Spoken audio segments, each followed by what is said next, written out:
I always thought Christmas was supposed to feel warm, but that night, standing in my parents' living room, I felt every light in the house dim at once. My sister raised her glass, looked straight at me, and said clear enough for the entire family to hear, "Mom is leaving everything to me." The cheers that followed hit me harder than the words ever could. My parents didn't look my way. No one did. I didn't argue. I didn't break. I just turned to my dad and asked one quiet question, one that made his hand tremble and the entire house freeze. And that moment wasn't even the real beginning. If you had asked anyone what my family was like when I was growing up, they would have told you we were close. That was the word people used when they saw us at church events, school plays, or neighborhood gatherings. My mother beaming, my sister, Avery, soaking up every compliment, my dad keeping the peace with quiet nods, and me, somewhere on the side holding the coat pile or carrying the leftovers. From the outside, we looked perfectly balanced. But families can look balanced even when the weight inside them is crushing one person more than everyone else. Avery was the sun in our household. Everything revolved around her, her school projects, her soccer tournaments, her important friendships, her bright future. My mother narrated like a script she'd memorized. She didn't do chores. She had potential. I did most of the cooking and cleaning because I was responsible. And the way my mother said responsible always sounded suspiciously like less. I learned to live in the background long before I understood what that meant. On holidays, the contrast sharpened. Avery's gifts were wrapped in thick ribbon with little cards written in my mother's neat cursive. Mine were practical things, the kind you couldn't complain about without sounding ungrateful. Socks planners, a scarf she bought 2 minutes before checkout. Every Christmas picture had Avery in the middle, framed like a centerpiece. I was somewhere beside her, half lit by the tree, half fading into the wall. My dad noticed things, the small imbalances, the bigger ones. He'd slip me the nicer slice of pie after everyone left the table or ask me how work was going when the rest of the family forgot I had a job at all. He wasn't loud, but he was present. And sometimes presence feels like the only raft in a storm. The older we got, the more obvious everything became. Avery moved through life like someone expecting applause. She'd walk into a room and assume it was waiting for her. My mother encouraged it with every nod, every smile that stretched too wide, every story she told about Avery's accomplishments, some exaggerated, some almost true, all of them polished. Meanwhile, I worked quietly, lived quietly, and showed up for everyone, especially my father. When he was hospitalized a few years ago, I stayed overnight in a stiff chair, listening to the rhythmic hum of the machines. Avery came once, left early, and posted a picture on social media about family time. I didn't resent her. I just adapted around her, like everyone else. But this Christmas felt different from the moment I stepped through the door. Maybe it was the way my mother looked at Avery, almost relieved. Maybe it was the forced cheer in her voice, or the way she glanced at me like checking whether I'd stay out of the way. Or maybe it was the quiet tension in my dad's eyes. Something waited. Something waiting. Christmas Eve always made me wonder whether love in our family was real or rehearsed. By the time the guests started arriving, the house felt too small for the number of voices bouncing off the walls. Coats piled onto the sofa, boots lined the hallway, and the smell of roasted dinner mixed with pine and cold air every time the door opened. I moved through the noise like someone threading between tides, steady, quiet, unnoticed. Avery, of course, didn't move at all. She floated. She stood near the fireplace in a deep green dress, gimme light catching in her hair, like she'd been staged for a catalog photo. Every new relative who walked in made a beeline toward her. "You look stunning, sweetheart. Your mother must be so proud. You've always had that star quality." I was close enough to hear every word, but far enough that no one thought to include me. I kept bringing out trays from the kitchen, crackers, cheese, refilled drinks, while Avery talked about her job, her plans, her busy life. My mother hovered beside her, nodding, adding little comments like punctuation marks. "That's why Avery will be managing things when we're older," she said, once loud enough for the whole living room to hear. "She just has the natural leadership." It was meant to sound casual. It wasn't. A few relatives glanced at me, quick, polite looks. People give the sibling who wasn't chosen. I felt the familiar pinch in my chest, but swallowed it down. I'd lived with those comments my whole life. They didn't crush me anymore. They just pressed a bruise that never fully healed. I slipped back into the kitchen, letting the laughter fade behind me. My dad was standing at the counter, pretending to adjust the temperature on the oven, even though it wasn't on. The moment he saw me, his shoulders softened. "You holding up?" he asked quietly. "I'm fine," I lied. He studied me for a moment, the kind of look that felt like he was choosing words he wasn't ready to say. Then he gave a small nod like he'd made some internal decision. "Stay close tonight," he murmured. "Just stay close." Before I could ask what he meant, someone called for him from the other room, breaking the moment. When I carried out the next tray, Avery was standing in the middle of the living room, telling a story about a major opportunity she was sure she'd get. My mother jumped in to add how Avery always lands on her feet, and how some people are just born meant to carry the family forward. The implication wasn't subtle. It never was. Dinner began conversation layered over conversation. My cousin complimented Avery's dress. My aunt asked about her future plans. My mother announced at one point that Avery had the right temperament to handle family responsibilities. People nodded as if they already understood what that meant. The table felt lopsided, like all the attention was leaning to one side, tipping the rest of us downward. My dad met my eyes across the table and gave the smallest shake of his head, like he knew the balance was about to break. And it did, just moments later. Because even though I didn't know what was coming, even though I didn't know Avery was seconds away from detonating the night, my dad did. And that knowledge sat in the room like a quiet storm, waiting for the first crack. Dinner plates were still warm when the evening slipped into that strange lull, the moment between courses.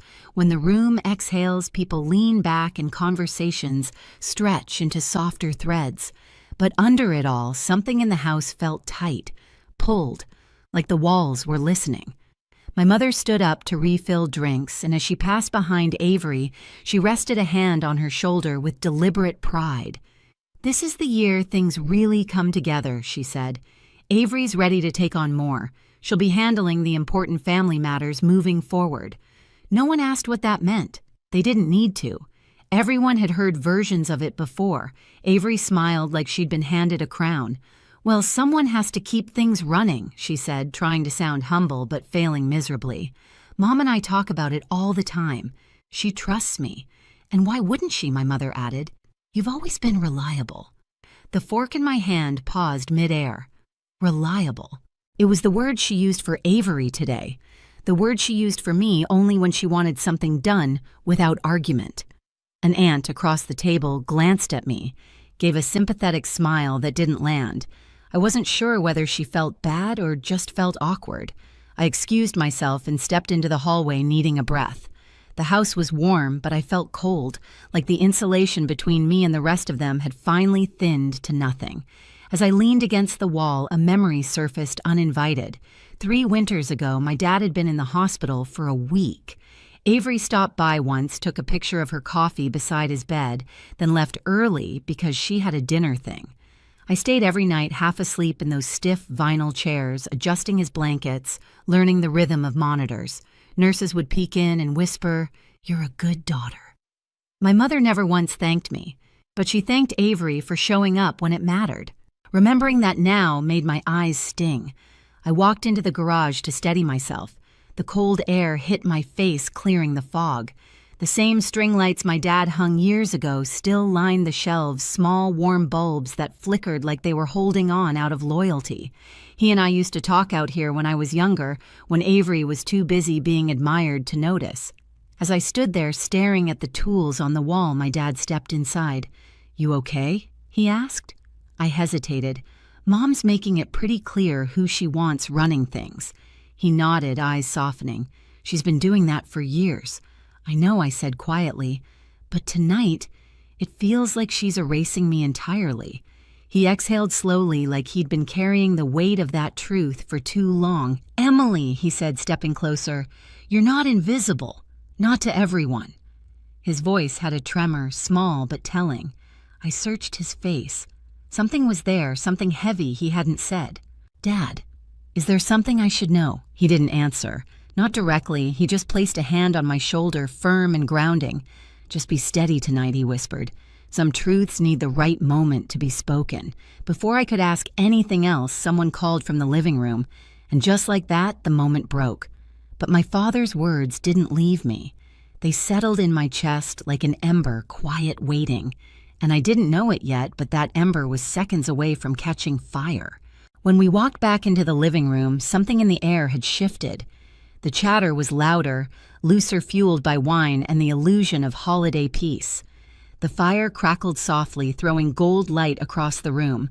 Avery stood near the center, exactly where she always ended up, like gravity bent toward her. My mother hovered beside her, refilling her glass before she even asked. Someone clinked a spoon against a wine glass. "Speech," a cousin called out. "It's Christmas, Avery, say something." Of course they wanted her to speak. Avery never missed a stage. She lifted her glass, smiling like a woman who knew she already had the room. "Well," she began, "this year has been special. And tonight is even more special." She paused just long enough for anticipation to thicken. "Because Mom and I have been talking," and she glanced at my mother with rehearsed affection. "Mom is leaving everything to me." The words fell like ornaments crashing to the floor. For a moment I thought I misheard, but then the room erupted applause, laughter. Cheers, people raising their glasses like a royal coronation had just taken place. The room cheered. My mother beamed with blatant pride, nodding as if she expected this reaction, as if it confirmed something she had believed her whole life. Avery shone under their attention. "We've discussed it for months," she continued, milking the admiration. "Mom wants to make sure things stay organized, and she knows I'm the one who can handle it." My stomach tightened, not just from the words, but from how easily they came. How confidently she claimed what had never even been offered to me. No one looked in my direction. No one asked if this hurt. No one asked if it was fair. My dad stood across the room, posture stiff, jaw set, eyes unmoving. If the room was celebrating, he was the only still point in it, the only one who wasn't swept up in Avery's performance. My mother raised her glass again. "Let's toast," she said. "To Avery, the future of this family." Glasses touched. People cheered louder. My heart beat in painful pulses. I didn't stand. I didn't lift my glass. My father noticed. Avery's voice floated above the noise. "Oh, come on, Emily," she said, laughing lightly. "Be a good sport. You know this stuff isn't your thing." There it was. The familiar dismissal dressed up as humor. The little jab that landed exactly where she aimed it. I looked at her.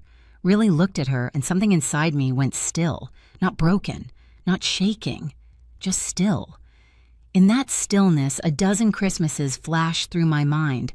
A dozen moments my mother pushed me aside so Avery could shine. A dozen times my father watched quietly, storing something behind his eyes. A dozen nights in the hospital chair when I held his hand while Avery updated her social media from a restaurant. And suddenly, the silence inside me shaped itself into one clear thought. Enough. I stood slowly. The noise dimmed around me like someone turning a dial. People noticed movement, heads turning. My mother frowned. "Emily, sit down," she whispered sharply. Avery smirked. "This isn't about you." But I wasn't looking at either of them. I turned to my father. "Dad," I said, voice steady, "want to share the real news." It hit the room like a dropped plate. His hand shook. It was subtle, barely visible, but undeniable. My father, a man who stayed calm in every storm, shifted his weight, eyes flicking from me to the guests to my mother. A tremor moved through his fingers as he reached for the envelope tucked behind a stack of napkins on the side table. Avery's smile faltered. "What news?" She snapped, the sweetness gone, her voice cracking at the edge. "Dad, what news?" The house fell silent. Every sound shut down at once. The laughter, the clinking glasses, even the crackle of the fire seemed to hush. The silence pressed in, thick and expectant. My father stepped forward. The envelope shook in his hand. "I wasn't planning to do this tonight," he said, voice low, carrying the weight of something long held. "But since we're making announcements..." My mother's smile stiffened. "What are you doing?" He didn't look at her. Not once.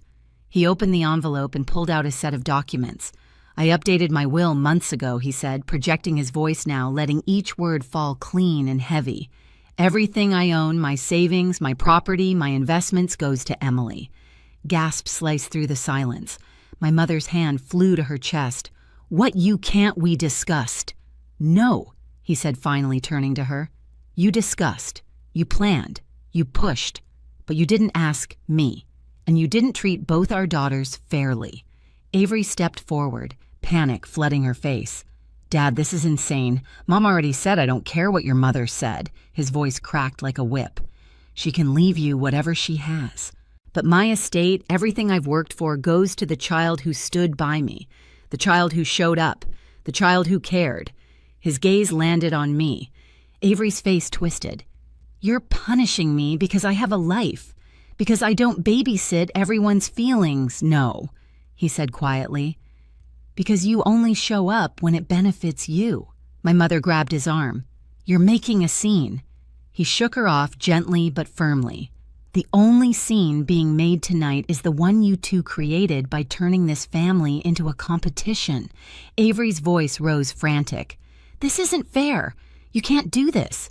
You can't just hand everything to her. Fair. My father's voice softened in the saddest way. You want to talk about fair? He looked at me again, and in that moment, the weight of every unspoken thing between us filled the room, the hospital nights, the quiet conversations in the garage, the way I had been present in ways no one else noticed. When he spoke again, his voice broke. One of my daughters treated me like an obligation, he said. The other treated me like family. Avery's mouth fell open. My mother stepped back as if the words physically hit her ear. No one moved. No one breathed. The silence cracked first, then everything else did. The shouting started almost immediately. Avery spun toward my mother, demanding explanations she clearly thought she was owed. My mother fired back, her voice sharp. Her pride shattered in front of the very people she'd tried to impress. Their argument tangled into a mess of blame and denial, each trying to rewrite the moment that had just unfolded. My father didn't say another word. He simply stepped to my side, placing a steady hand on my back, a quiet declaration that needed no audience. For the first time all night, I felt the ground beneath me stop tilting. Relatives avoided eye contact, unsure where to stand now that the room's brightest light had flickered out. Some nodded at me with an awkward sort of respect, like they were realizing they'd been applauding the wrong person for years. I slipped toward the front door, pulling my coat around me as the cold December air rushed in. Snow drifted under the porch light, soft and slow like the world outside. Had no idea my life had just split open in the best possible way. For the first time in years, I felt the cold and it didn't hurt. Walking down the quiet street, I realized something simple. Family isn't defined by who shines the brightest, but by who stands beside you when no one's watching. That night didn't break me, it finally set me free. If you've ever been treated like the invisible one, tell me your story below. I read every comment, and if this hit home for you, stay with me. There are more stories coming, and you won't want to miss the next one.